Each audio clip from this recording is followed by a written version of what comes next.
What's up, weirdo? Shade Tree Surgeon here. I am in Southern California, and I have made a series of unfortunate decisions. I stand atop all my failures. I am sitting astride a mountain built upon all my poor decisions, and it's led me right here to this 1982 GL500 Honda Silverwing that, for some reason, even unbeknownst to me, instead of buying a plane ticket home, because I flew out here to hang out and then didn't buy a ticket home, instead of buying a plane ticket, I bought that. So now let's see if a $1,200 40-year-old motorcycle can get me all the way across the country from California to Tampa in 2 days, because I work on Wednesday. And if you think I'm an idiot, look who else is out here who literally flew in today to ride his Kawasaki back. He goes, hey, I can't let you be an idiot all on your own. So Amazon to the rescue. Let's put some highway pigs on this, a drink holder, and hit the road. Well, it runs. I've officially put about 5 miles on it. I haven't had it on the highway yet. We're about to take off.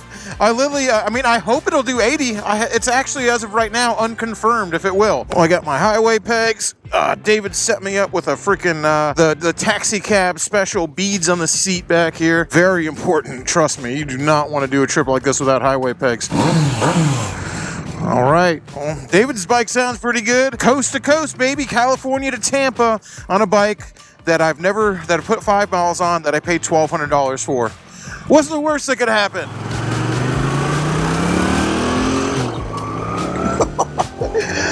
Oh, well, baby, it ain't gonna win any races, that's for sure. I don't know what the hell is wrong with me. Why are we leaving California right now? I didn't buy a plane ticket, so I get the idea in my head. I'm just like, ooh, I'll find a bike. If I can find a bike for under $1,500, then I'll ride back. That's what I told myself. And unfortunately, I'm not sure yet, because I don't know if this thing will make it. This is my first time putting it on the highway. Unfortunately, I did find a bike for $1,200, and it's this 1982 GL1200 with either 25,000 miles or 125,000 miles. I'm not sure which one. I'm in Costa Mesa, California right now. You can see the mountains over there, and I am heading back to Tampa, Florida. Oh, we were just on the highway, but before I leave California, gotta make one last stop. Well, come on.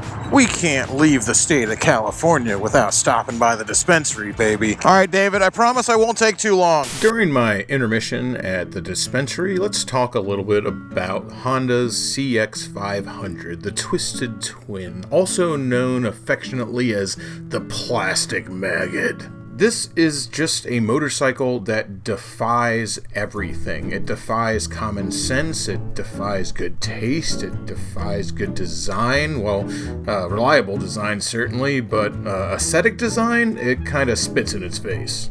This motorcycle is widely known as one of the ugliest motorcycles ever produced. The engine, while just insanely stone cold reliable, just doesn't make sense to me. Like, who was asking for a transversely mounted V-twin? I don't think anybody was. The same guy who designed the Goldwings Flat 4 also designed this engine, so maybe he just had a penchant for weird-looking engines with absolutely no character at all. But I will tell you, when it comes to character, the Goldwings Flat 4 and Flat 6 is chock full of character, and this V-twin has about as much personality as a saltine cracker that somebody licked all the salt off of. To say the bike is boring is an understatement. To say it's bland doesn't even come close to truly describing just the absolute malaise era blah oozing from every part of this motorcycle. It's part of why I like it. It's just so kitschy and so weird and so bizarre, and I don't understand how it ever got made, and it's just such a blank, unsalted baked potato. It's mashed potatoes with no butter. This bike is a bologna sandwich with no mayonnaise and no cheese. It makes a whopping 50 horsepower at 9,000 RPM. The red line's 9,500. It makes its peak horsepower at 9,000 RPM. Bizarre. The way it builds power is just so uninspiring. It feels almost like it's broken below 7,000 or 8,000 RPM. And then above 8,000 RPM, a lot of times I thought the clutch was slipping because it gets this weird little, almost ineffectual boost of power power above 8,000 RPM that makes me go, oh, I don't think my clutch is adjusted properly. And then all of a sudden that is gone too, and you're cruising along at the top speed, bouncing off the rev limiter, which it can do all day long because it's as reliable as a stone. Whoever thought this would make a good touring bike is either insane or doesn't understand. Apparently it was used as a post office bike in England, a bunch of people told me, which makes sense because it, again, stone cold reliable. You can mistreat it, leave it in the elements, never change the oil, and it will continue to run, which makes it the perfect choice for an untested bike to roll across the country on. For some reason, people love to make these motorcycles into cafe racers, which I do not understand because, again, in my eyes, there's absolutely nothing aesthetically pleasing about this motorcycle, which is one of the reasons I like it. It's so bad. Actually, scratch that. I was about to say it's so bad it's good, but it's so bad it's still bad. It's surpassed the it's so bad it's good and gone all the way back around to it's so bad it's bad, and I love an underdog, so let's do it. Okay, package acquired. Now we get David out of this den of iniquity. He's too good for this place. He's too good for California. Let's bust him loose. Saying goodbye to California, baby. We're Florida bound. Only about 3,000 miles ago on a completely untested bike. No big deal. Well, this is it. Bad idea or not, baby. We're on the highway. The call of adventure. I was out in the desert doing adventure stuff on Harley Davidsons, and I just couldn't say no. This bike came up, and I don't know what the hell's wrong with me, but I said, you know what, baby?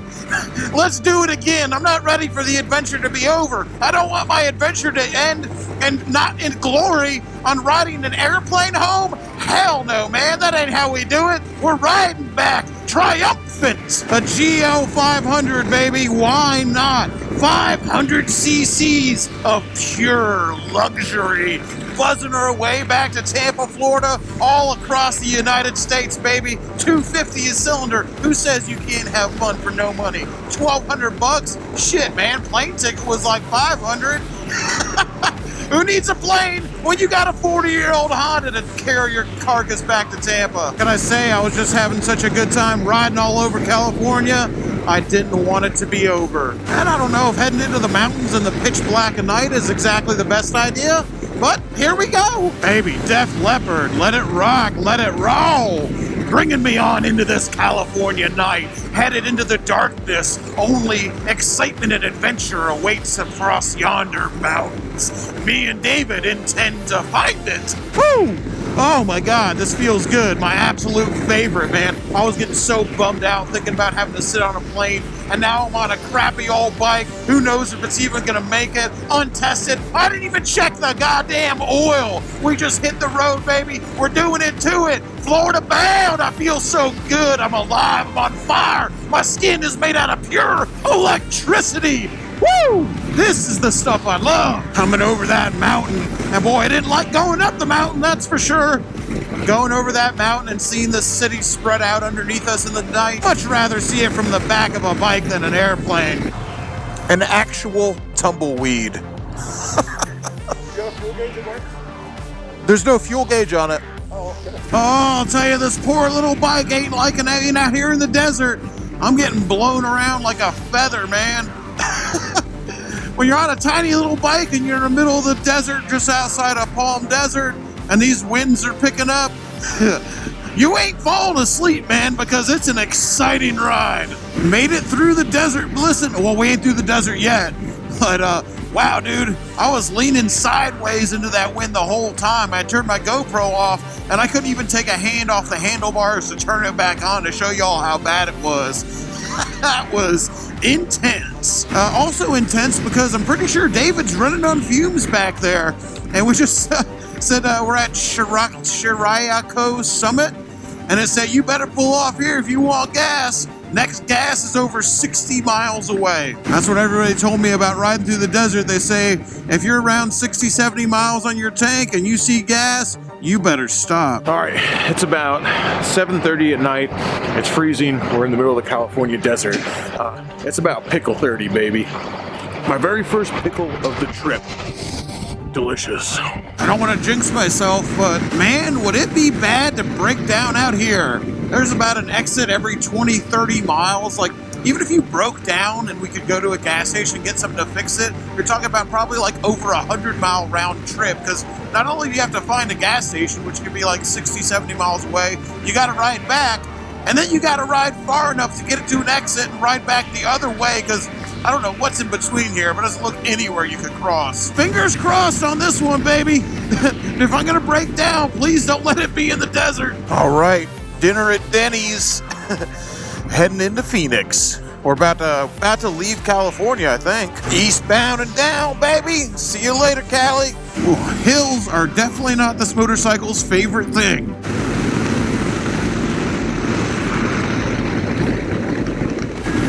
Whoa. Sucks to be you, buddy. That guy made a run for it right over the border. Goodbye, California. Arizona. For the very first time ever. We're in ya. This is Phoenix. Wish I was actually staying to hang out and see what this town's all about, but man, we're just laying our heads down here for a minute and hitting the road again in the morning. I gotta work on Wednesday. We gotta make some time. Day 2 of an amazing, unexpected journey with the Hobbits, Crockett, and Tubbs out here on the dorkiest dad bikes that ever existed. A Kawasaki Concourse and 500 cc's of pure luxury. The Honda, about to say Gullwing, Silverwing, baby. Hey, it ain't that bad though. I've had plenty of girls' silver medals. Guess what? Being second place still feels good. Early morning desert air. And I see why David offered me a lozenge, man. This dusty desert air freaking had me hacking some crap up overnight. Oh, there's that mountain in the distance. Man, we missed some really good scenery in the middle of the night last night, but if you're gonna make it back to Florida from California in 2.5 days, it's gonna require quite a bit of riding at night. At least we're gonna get to go through the rest of Arizona and New Mexico during the daylight. I've never been through either of these states, my first time here, so I definitely want to see some sights. Ramsey Midwood singing us through Arizona and New Mexico, baby. Let's do it to it. Can this 500cc monster make it? Only one way to find out. Please don't let me die in the desert. I'd rather die in my swamp if I'm gonna kick it somewhere, all right? Tell you guys that it hasn't gotten not bizarre yet to leave my hotel room, hit the highway, and see a mountain range off in the distance. Every time I get around to where I can see it, I'm just go, holy crap, what's that? Is that a storm cloud on the horizon? Oh no, it's just a big rock. To me, it literally always, in Florida, you get these big black storm fronts building in the distance that just looks like the eye of Mordor is staring at you. It's always what it triggers in me. When the first time I see a mountain range, I'm just like, oh, okay, it's about to rain. I'm like, oh no, we're in the desert. It's not raining. Well, it says we're passing over the Gila River, but I don't see much water. There's kind of like a indentation where water once might have been. Wow, out here in Arizona, it does seem different from California. A little bit similar to like flat lands with mountains just springing from nowhere, from the flat earth erupting. But like, there's so many shorter mountains with like very harsh peaks. That's what I'm really noticing. It's kind of different from California. I wonder if that means they're even newer than the mountains in California. I don't know much about rocks. So I'm sure someone in the comments will be able to answer that one for me, because as per usual, I got no idea. Like, look at, I don't know if that one will show up on the GoPro there in the distance. I mean, it looks like a goddamn volcano from over here. Yeah, now that we're closer to that one, I mean, look at that thing. That's wild. That mountain looks like the lair of some like James Bond villain or something like that. Like, underneath that big peak there, it's actually hollow. That's where he flies in his hovercraft in there. I just saw an exit for Pichacho Peak, which must be what that weird looking mountain right there is called. I feel like you should have a little more sinister name than Pichacho Peak, you know? Something more like Colonel Lovelace's Hell Mount, or maybe Captain Midnight's Fortress of Pain, Dr. Slither's Lonely Mountain of Misery. No? All right. Pichacho Peak it is. I'm just saying, it would make a very good lair. I saw a cactus. You guys who live out here, once again, I'm just amazed by the dumbest things. That's probably just because I'm a dumb person. But passing by cactuses like that, come on, man. I never seen a cactus like that. The only place that exists is in a Looney Tunes cartoon like Bugs Bunny or Roadrunner, man. Seeing one in real life just tickled me pink, baby. Oh my gosh. I exist in a never-ending state of childlike wonder, and it's great. Outside of Tucson, I can definitely show we've done a little bit of an elevation change because once again, it's gone from pretty warm to pretty damn cold within 10 miles. And this poor little 500cc V-twin is once again struggling. I mean, the grade going up could be so imperceptible that I can't even see it with my eyes. And I start to think there's something wrong with the bike. I'm just like, man, how am I having to hold this throttle like literally wide open to maintain 80 miles an hour? It's because even just the smallest grade is too much for this thing to handle. Fingers crossed it can keep wide open throttle for another 1,200 miles today at least. The plan right now is to get all the way to Louisiana. So at some point we'll start going back down. And down is the direction that this bike likes. Just like my old FXR through these rolling hills, you just gotta gather momentum on the downhill so you can make it over the crest of the next one. Also, just like the FXR, this thing doesn't so much accelerate as you twist the throttle and it gathers momentum. I freaking love it.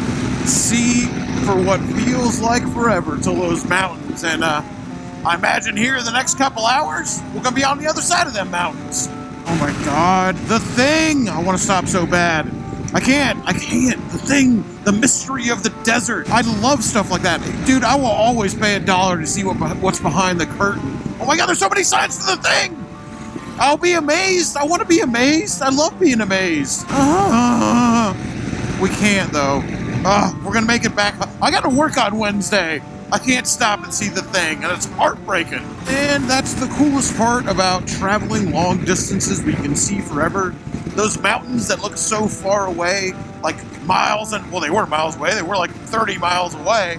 Now we're in them. Like, how cool is that? That's so awesome. Like, all of a sudden we were looking at them, and now we're here. You don't get that in Florida. If you can see a mile unimpeded in Florida, you got a pretty good view. It ain't like out here you see 30, 40, 50 miles. I don't even know how far away. Pretty damn far, I'd say. Look at those rocks. Holy mackerel. There are rocks everywhere. Holy crap, dude.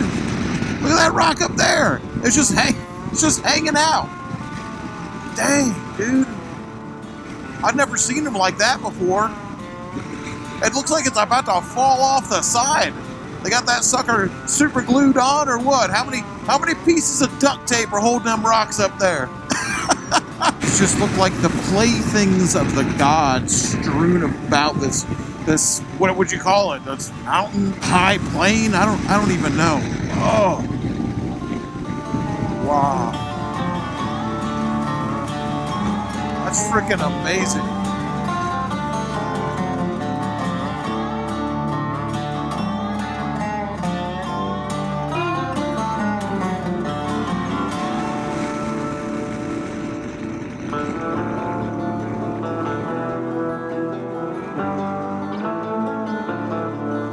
See you later, Arizona. New Mexico, here we come. The land of enchantment. Do I feel enchanted? You know what? I do. I feel pretty enchanted. This is wonderful. And there is warnings up everywhere for dusty winds, dust storms, big gusts. This is a dangerous land for a little 500cc bike, baby. I love it. You want to talk about nothing? This is what nothing looks like. There ain't nothing out here. I'll tell you. These saddlebags make a pretty good trade. And I need it because today is a double glizzy kind of day, just because it's so freaking cold out, man. I need some hot dogs in my body to keep me warm.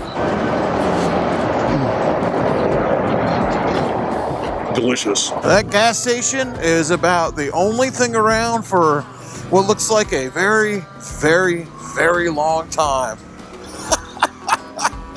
Oh, let's burn ass into El Paso, baby. This desolation is starting to get to me. It's absolutely beautiful, but holy moly. This is a lonely, lonely place. Welcome to Las Cruces. That sounds cool, Las Cruces. Sounds like there's gonna be vampires here or something. There it is, man. Just a town smack dab in front of that mountain. with nothing else around for miles. I know anybody watching here either been to Las Cruces or live in Las Cruces? What's the nightlife like here? I want to know where the cool spots are. I'm not stopping. We got to haul ass, but come on, man. This looks like a pretty decently sized city. There's got to be something to do here. I think Las Cruces is not as big as I thought it was. So it looks like what everyone's probably going to say is that the most fun thing to do in Las Cruces is drive over to El Paso, which is next on the list. Speaking of Wile E. Coyote and the Roadrunner, there we go, bud. I still ain't seen a Roadrunner either dead on the side of the road or running across it. I got my eyes peeled, though. It would just make my freaking day to see a Roadrunner. Wile E. Coyote and the Roadrunner was always my favorite Looney Tune as a kid. Being out here is just like, it's so kind of neat for me because it literally feels like I'm alive inside a Wile E. Coyote cartoon. That billboard over there was a Jesus billboard. It said, "Are you shackled by lust?" You know what, baby? I am. It's just not a problem. And if Jesus wants to watch, he's going to have to pay an extra 20. Well, I don't know what's going on over there, but it sure looks exciting. This whole place is exciting. Mountains everywhere. Past Las Cruces, almost into El Paso. Leaving the land of enchantment, baby. See you later, New Mexico. Everything's just a little bit bigger in Texas, except for this 500cc bike. Woo, we got it cut out for us now. Getting across Texas is the slog of despair when you're crossing the country, or so I'm told. I've never driven all the way across Texas. This will be my first time.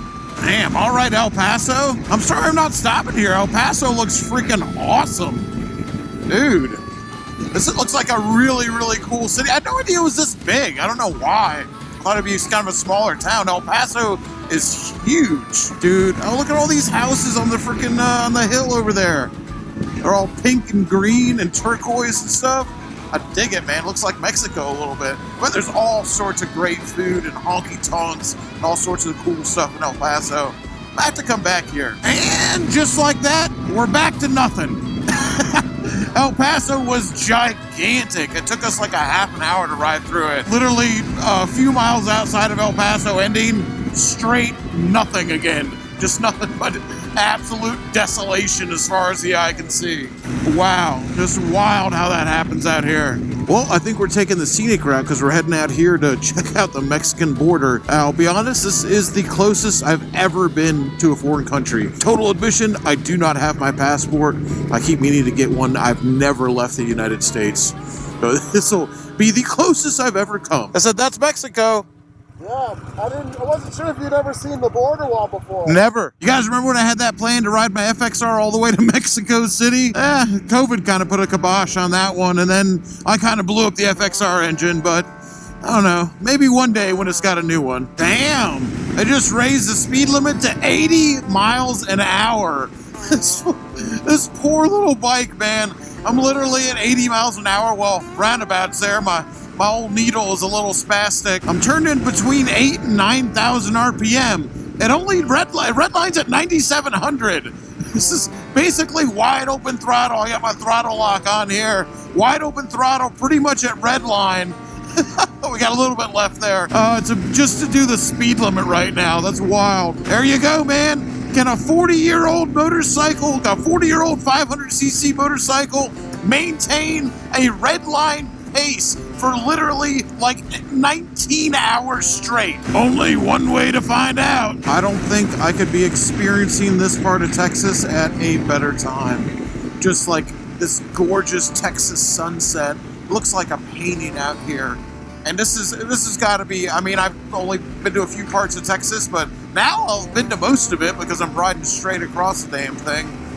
But wow, what an absolutely gorgeous part of Texas. Of course, I think those mountains belong to Mexico. Those are American mountains, those are Mexican mountains, I'm not sure. But regardless, what an absolutely gorgeous area of Texas. Everyone talks about how boring Texas is and how boring of a drive it is. And yeah, this is a pretty straight road, but the scenery is absolutely gorgeous, man. Vast, beautiful, breathtaking, all those adjectives. And with the sun coming down, it literally just looks like an oil painting.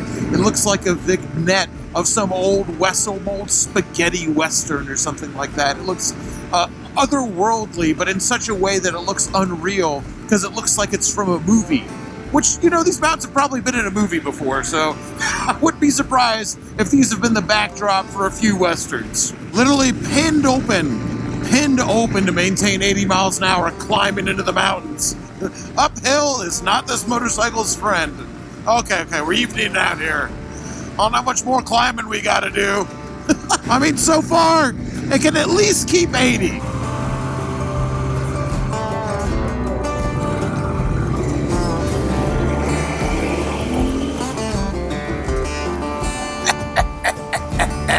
Suckers, I have so many drugs in this motorcycle. Got him. Okay, well, this is starting to get a little dicey. We are in the middle of nowhere. I haven't seen a street light in what feels like 10 years. I think that's Mexico over there. And this bike is starting to sputter. It is running on fumes. I have no idea where the closest gas is or where I am in general. Well, I guess it was bound to happen. Okay, Van Horn, next 3 exits. Hopefully they got a gas station. Let's go into some of these towns. I'll use quotation marks there, and you look off the exit. There ain't nothing there. So I don't know what they're talking about, but I do see some lights. Maybe I will once again not learn my lesson. I see a Chevron station. Once again, Shade Tree Surgeon gets away with it. Uh-oh. Or maybe I am going to learn my lesson. This gas station is definitely not open. All right, a mile down the road. Does it have it in it? Crisis averted. Don't worry, y'all. Once again, I did not learn my lesson. That was a close one. I almost had to learn something. It's almost 10 o'clock at night at an undisclosed location in the middle of BFE. If you don't know what BFE is, that's butt fucking Egypt. I have no idea where we are. What I do know is it's 39 degrees out. I've been turning this motorcycle over between 85 and 9,500 RPM with no thought to its consequence or to the engine blowing up. It's been doing it so far. Redline's at 9,700 RPM. We're mainly keeping it about 200 RPM below redline so we maximize engine life. I'll also tell you guys, I didn't even check the oil on this bike before we left. David's gone crazy. Yeah. Name a more iconic duo, okay? We're Crockett and Tubbs, Riggs and Murtaugh, Blade and Whistler, David and Shade Tree Surgeon. Underwear and panties. Yeah. Hard as a concrete dildo out here, mainly because we're freezing to death. Catch up with y'all soon. All right, let's rock and roll. 500 cc's of pure fury. Let's do it to it, baby. Black Hammer and White Lightning are eastbound and down. Woo! Me and old David, we got miles to go before we sleep. Let's get her done. 1,300 miles to Tampa on day 2. Well, day 1.5 at least. We ain't quite on day 2 yet. I'm sure someone's made it across the country on motorcycles faster, but I'll tell you right now, we're burning coast to coast with Alabama taking us on the way, and we ain't setting no records, but we're damn sure gonna take a podium. And isn't that fitting on the Silver Wing? Old Turd Ferguson Jr., the Silver Wing. Second place might just be the first loser, but take a look at this thing. The malaise is strong with it. Losing is what it does best. With a new day, I am born again, baby. Flying between these canyons, or at least between these 2 big rocks, I'm being shot forth into glory aboard Turd Ferguson, the Silver Wing. This mighty 500cc steed taking us onward back to the swamp. It takes a lot to get me to pull over and throw in the towel, but about 5 or 6 hours straight in 30-degree weather in the pitch black on I-10, that'll get me to pull over. And you know what? We might have even been able to push through the cold. Eventually, you just get so numb you don't feel it anymore. But me and David not only saw probably like 30 or 40 deer on the side of the road just staring down at us, but we probably passed at least 10 or 12 dead deer, freshly dead deer, on the road in like a 200-mile stretch. And eventually you say, you know what? Maybe we ought to pull over because this is looking pretty dicey. And just today, hitting the road, we've already passed 3 deer carcasses fresh from last night on the road. That's pretty bad. I'll recover from shivering. Recovering from hitting a deer at 90 miles an hour is not always assured.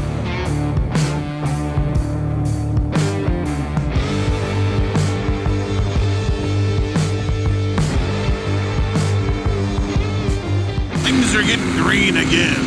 As much as I love the desert, don't get me wrong, there's a stark beauty about it that is very scary and very gorgeous at the same time. And the best things in life are just a little scary, too. The most beautiful women I've known ever are always a little scary themselves. But I gotta tell you, getting back to looking at green things again, I'm starting to feel a little closer to home.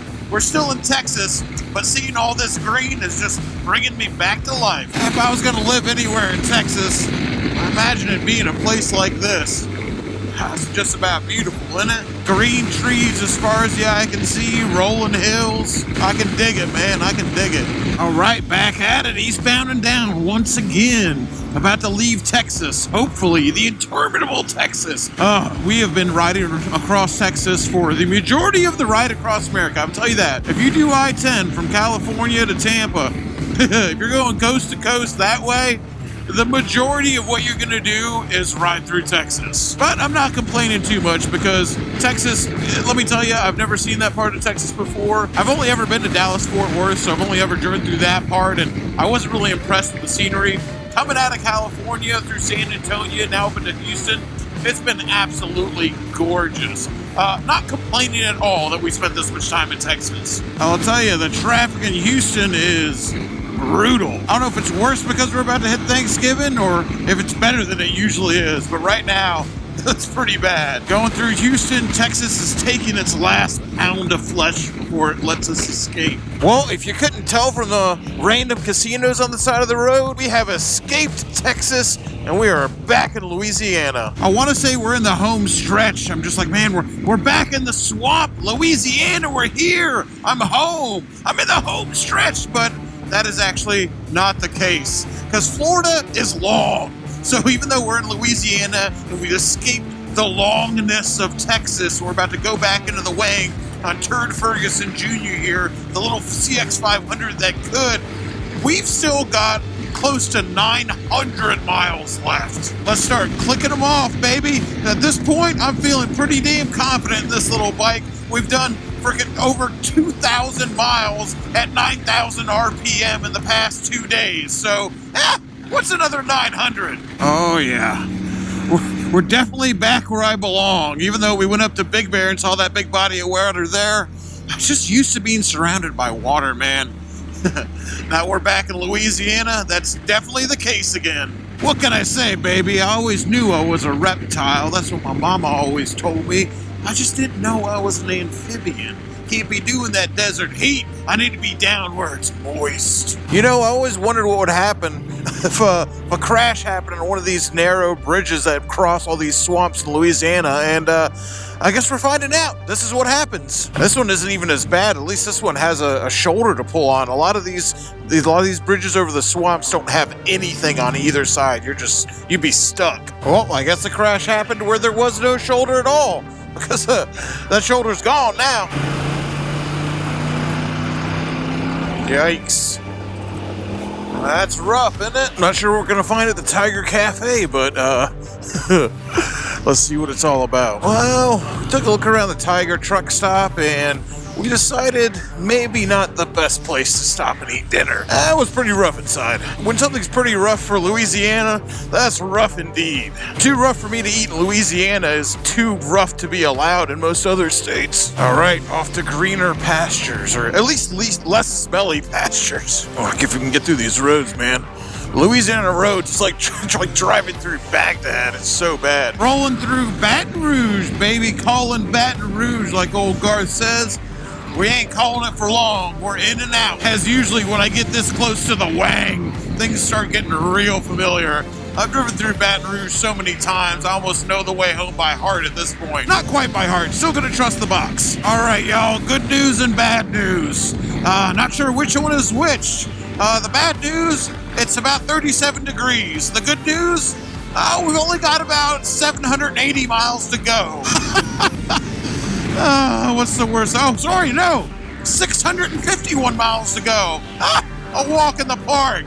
Let's do it to it, baby. We're homeward bound. Just left Louisiana into Mississippi now. I'll tell you, it does feel a little weird to leave Louisiana without stopping by New Orleans, but got places to be, unfortunately. This will be the first time I've ridden a motorcycle out of Texas and not stopped in New Orleans. You wouldn't know it because it's completely pitch black, but we just left Mississippi and we're back in Alabama, which means we're almost back to slipping inside the wing.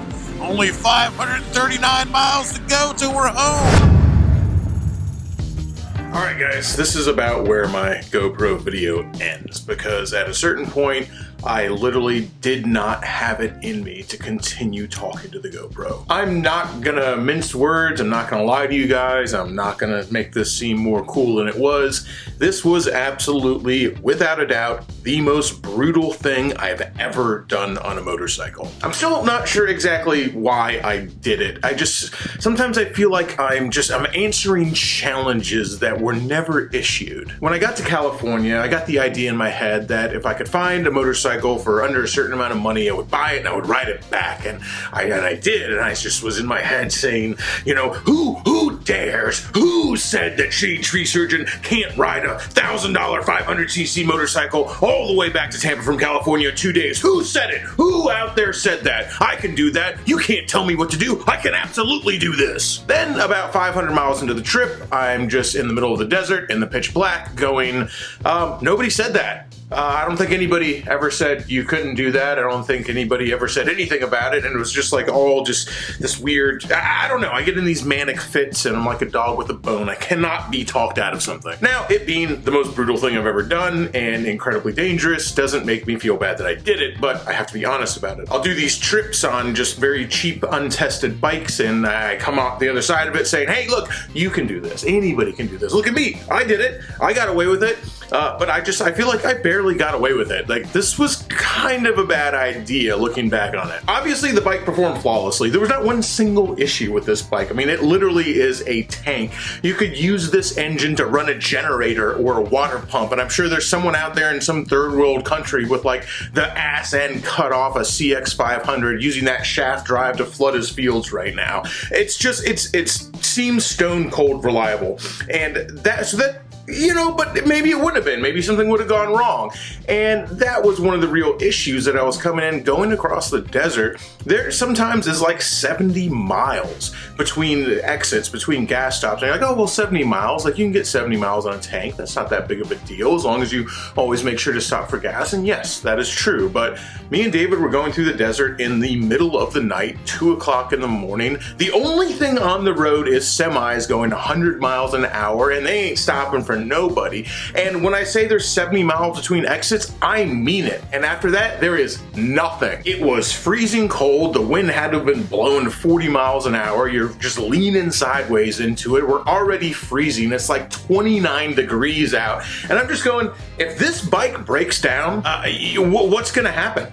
I mean, I don't know exactly what I'm going to do. Like, David was with me, so we could have unloaded some of the stuff off his bike. We would have had to ride 2 up. But if I was by myself, which was my original plan before David came along with me, don't know what I would have done.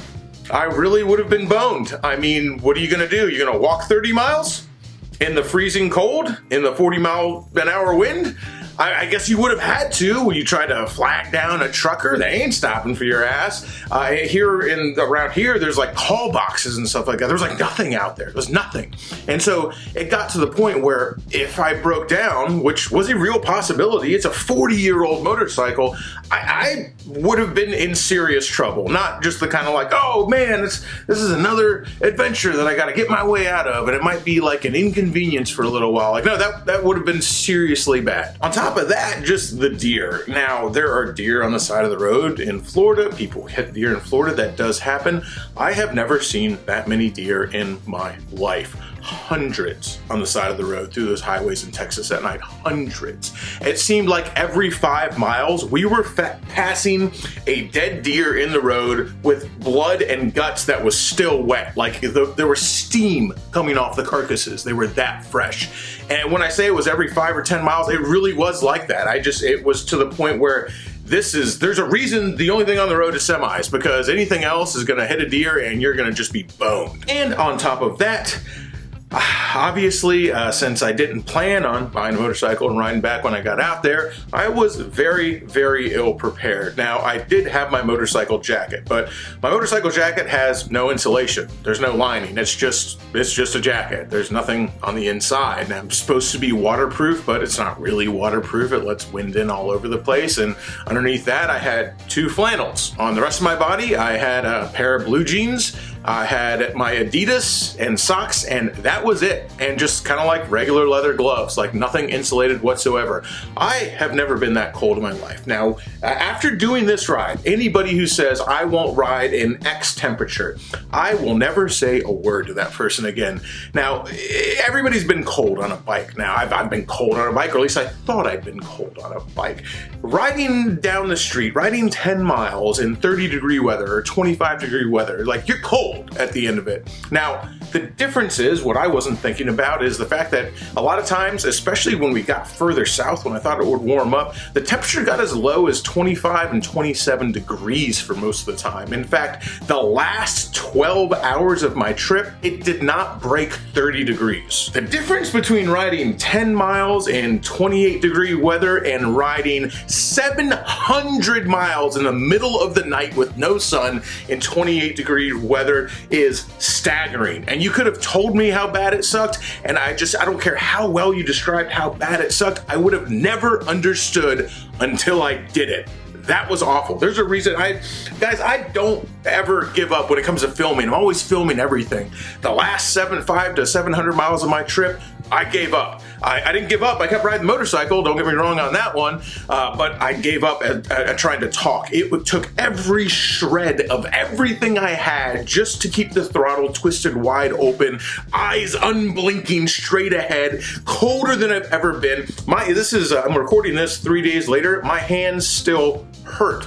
Now, they don't hurt from the vibrations, but they're just incredibly tender because they were so swollen from the cold for such an extended period of time that they're like bruised. They hurt. My feet still hurt from being cold. I would get off the motorcycle at a gas stop and fall over because my legs were completely numb, like they had fallen asleep. Not even pins and needles, I mean dead from the knee down, and I'd have to wait a few minutes before I could even walk. Now, obviously, some heated gear and insulated gear probably would have mitigated a lot of this, but I didn't have that. I had a pair of blue jeans and I had a pair of Adidas on, and that's it. To say I was incredibly unprepared is just like the understatement of the year. And as I say, I don't know, I do stuff like this all the time. I usually come out the other end of it going like, hey, you can do this too. I don't recommend doing this. This was a terrible idea. I'm glad I did it. I'm glad I overcame, and no matter how hard it sucked and how bad it hurt, and it did, I just was the last 200 miles. I was just screaming in my helmet because I was not about to stop. I'm not a quitter. I wasn't about to stop and be like, oh, I can't do it. But I really didn't want to continue either. So I was just caught in this vicious hellscape of there is nothing more I want to do besides stop and warm up and not do this, and there is nothing more I want to do besides continue on and finish this trip. And I was just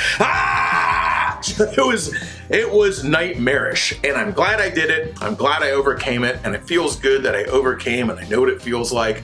But holy crap, if I'm gonna recommend, I would not recommend that. I mean, go ahead, try it if you want, but don't say I didn't warn you. And if you're like me, you're just gonna try something like that anyway, and there's nothing I could do to talk you out of it, because if I was talking to myself, I would look at me right in the eye and go, you can't tell me what to do, motherfucker, I'm gonna send it. Just saying, it wasn't the best idea, but I'm glad I did it. Coast to coast, almost 3,000 miles in a little over 2 days on a $1,200 500cc motorcycle. That was intense, man, and I wasn't kidding when I said I had that thing pinned wide open, 200 RPM under red line for literally the entire trip. Once again, I got away with it. Once again, I don't learn my lesson. I absolutely went through the desert and at a certain point was doing something that was pretty damn dangerous, and I got away with it with absolutely no repercussions besides my hands kind of hurt still, but I don't know if I can recommend this one, guys. Normally I'm just like, you do this too. And this is going to be the first time that I did something like that. I'm going to have to look at all of you guys watching this and say, if you do it, props. I'm not going to try to stop anybody from doing it. But when it comes to Shade Tree Surgeon's personal recommendation, should you buy an untested motorcycle for, less than what you pay in rent a month and try to ride it coast to coast in November, and also complete the trip in about 2 days, I'm going to look at you and say, you know what, man? I'm probably going to recommend against that. I'm probably going to tell you not the best idea because I barely got away with it, but I did get away with it. Obviously, there's a lot more I want to see in America in between Florida and California.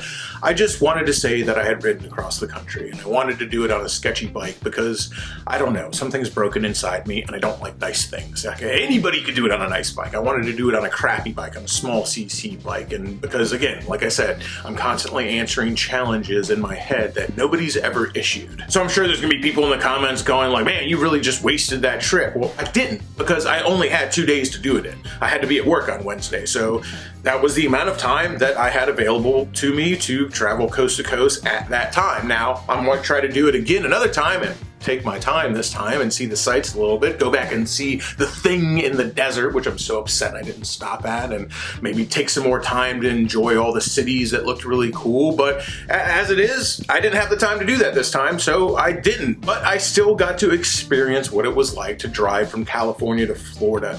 And in America, if you're watching from outside of America, maybe that doesn't make sense. You're like, why would you care about doing that? But growing up, like riding from one end of America to the other is just seems like such this huge coming of age thing. Like I've tried, America is so vast, and to travel from one end to the other, it's like this pin in your hat that I feel like everybody wants to do it. And if you don't want to do it, you just at least look at other people doing it and say, that's pretty neat. And I wanted to do it, so I did. And I did it on a crappy bike because, I don't know, I'm broken inside. I didn't get enough hugs from my dad when I was a kid. I really don't know what to tell you what's wrong with me. I don't know either, but I do know I'm having a lot of fun. And while I didn't learn my lesson, I did learn a few things that were very valuable. And one of those was I'm not as invincible as I think I am sometimes. Sometimes I think that there's absolutely nothing I can't do, and I'm going to do it and nobody can tell me boo. Well, I saw a lot of opportunities during this trip where I could have really gotten messed up pretty badly, and I really could have gotten myself in a position where I was in a lot of trouble. Like I said, I didn't have a single tool with me. I didn't even check the oil. I checked nothing on the bike. Nothing at all. I filled up with gas and I hit the highway, and that was it. Do not recommend. Not a good idea. But at the same time, I'm still glad I did it. I still had an absolute blast. It was still absolutely amazing. And that's gonna about do it for this video. I don't know what exactly this video was. I could not stop myself from doing it. Huge thanks to David for coming along with me and being absolutely as insane as I am. David may be just the best person in the world, just an amazing giver, runs Forgotten Angels, the charity, just makes me want to be a better person, but he's also batshit insane when it comes to motorcycles, and I really like that about him. You could be a good person and do good things and still be a complete psychopath when it comes to engines and two wheels, and David's a perfect example of that. I hope you guys enjoyed this video. Leave me a comment down below. Let me know what you thought. Again, I just wanted to see if I could do it. Again, I don't know why. There was something happened inside my head and nobody could tell me no. There was not one single person in this world that could talk me out of it, especially me. I could never talk myself out of it, and neither could anybody else. And now I have a silver wing. So I don't know what I'm gonna do with that. Leave me a comment on the video, leave a like on it. If you liked it, share it, subscribe. It helps out the channel quite a bit. I appreciate all you guys. And like I said, that's gonna about do it for this one. Till next time, y'all, keep it weird.